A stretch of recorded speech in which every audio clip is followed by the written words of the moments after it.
All right, in this video, we're going to write a program that converts Fahrenheit to Celsius using this formula because we're talking about arithmetic expressions and we're talking about numerical data and data types. So we're going to write this one together. I want to go through the process with you of writing a simple program to do this. So I made a little snip of the formula here that I can pop back onto the screen when we need to. But let's start by allowing the user to enter the Fahrenheit degrees that they want us to convert to Celsius. So to do that, I need to get user input, which means I need to use a scanner. So I got to declare a variable to hold the scanner. It's going to be of type scanner. And before we called it input, I'm going to do something different just so you can see that the variable can be different. I'm going to call it SC, short for scanner, equals. And we create the new scanner. And remember, for the new scanner, we have to tell it what kind. We have to say system dot in. Okay. And we need a semicolon at the end. Oops, I spelled scanner wrong right there. And then I get my light bulb over here. Oh, actually, I'm not getting the error that I was expecting because I already had it in up there. I didn't want that. So this is what's going to pop up when you type it in if you're doing a new project. And I can come over here, add import for Java util.scanner, and it puts that in there for us. So now we have a scanner we can use. I named my scanner SC. You can keep using input if you want. But anytime I want to talk to my scanner, I'm going to talk to SC. Okay. And let's ask the user to enter a value for us. So I'm going to do system. I'm going to teach you a trick. Like system.out.println. In NetBeans, there's a little trick. If I type SOUT, short for system out, S-O-U-T, and I hit the tab key, it prints system out println for me. Okay, but I don't want to do a print line. I only want to do a print. And I'm going to say enter the degrees in, I always have problems, Fahrenheit, H-E-I-T. Enter the degrees in Fahrenheit. Okay, so I did print so that my cursor will end up being at the end of that line. Now I have to tell my scanner, hey, go get the next double. So degrees have decimal places on them most of the time. So I'm going to make it a double. So I'm going to say Fahrenheit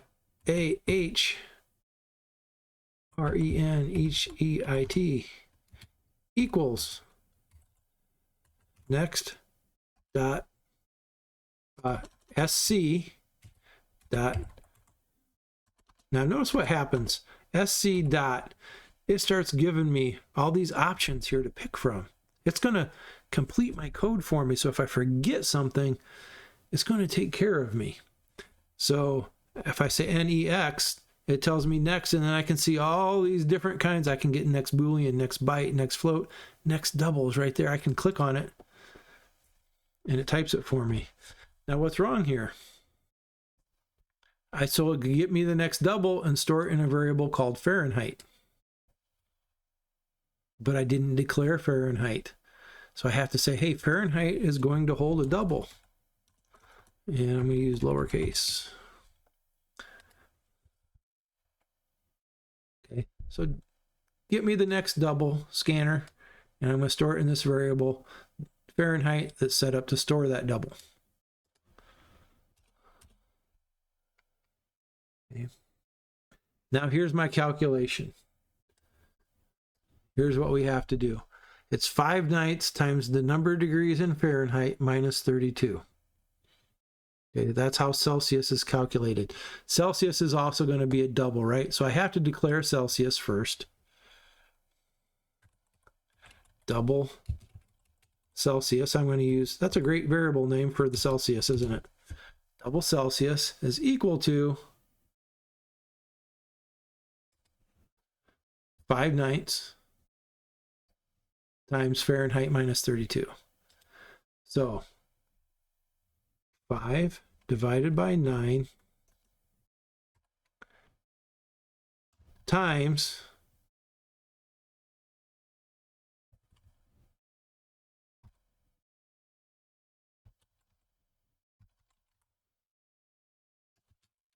now what did I do wrong? Okay, I like to use some spaces between here. Okay. Semicolon at the end. Is there something wrong with this? So let's try this. Let's just go ahead and print a result here. Remember my shortcut for system out, SOUT tab. Print line, I'm just going to print out. Actually, to save you time watching me type, I'm going to cheat. Fahrenheit plus the degrees in Fahrenheit is, with spaces in it, concatenation, the number of degrees in Celsius, and I spelled Celsius wrong. Okay, so I have my statement printing it out.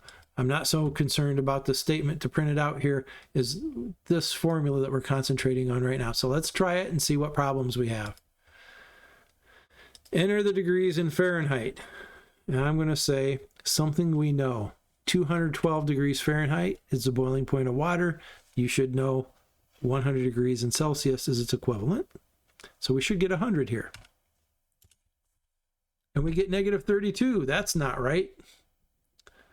That's not right at all. What did we do wrong?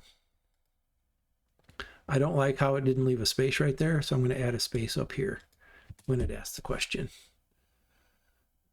Might even actually put a colon there. Okay, so what did we do wrong? How did I get negative 32? So let's look at our formula again. It says take the Fahrenheit and subtract 32. That needs to be in parentheses, right? It even says so right here because we need to do the subtraction before we multiply or do anything else. So let's go add that. Around Fahrenheit minus 32. Let's see if that fixes it.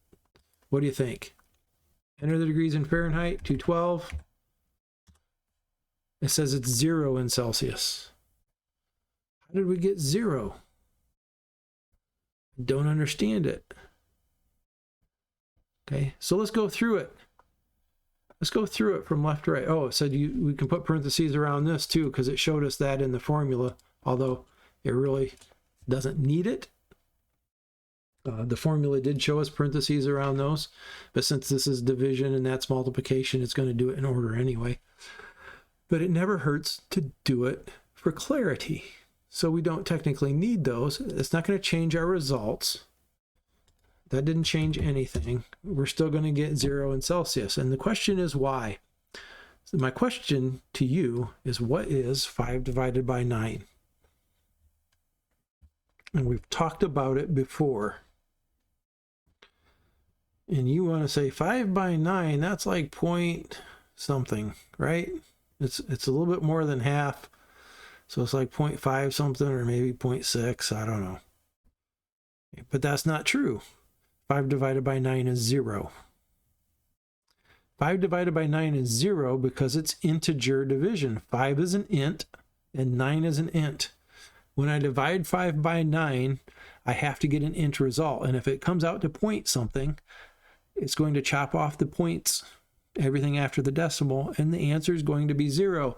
And 0 times anything is going to give us 0. So we have to be careful here. 5.0 divided by 9. Now that's a double. It's not integer division anymore. Try it. 212. It's 100 degrees Celsius. It works. It's working. If I want to, I can put a point on the 9 as well. And I can do it again, and it works just fine. Or, if you remember, I can put a D on one of them. That stands for double as well, right? I mentioned that briefly. 212 still comes out to 100. Something to designate that this needs to be a double and not an integer. We don't want to do integer division here. Integer division is useful, but not in this formula. All right. So there's our program. Those are some of the problems you might see as you go. You might need to add to make sure something's in as a double instead of an int. So that you don't end up with integer division. You might need to put some extra parentheses for clarity, and we could take those out and it would still work. Don't forget parentheses here. We had to add a multiplication sign between those two terms to make it work, because there's no multiplication. This says multiply, but in computer programming, you have to put the multiplication sign in there. And that's the process of writing a program and maybe troubleshooting a little bit till you get it right. Use some good data to test your programs. What's another one we could use here? 32 degrees is the freezing point of water, is 0 Celsius. If I would have used that to test the first time, I would have thought my program was working very well, even though it was giving me zeros for everything. So don't just test it with one thing. Test it with a range of things.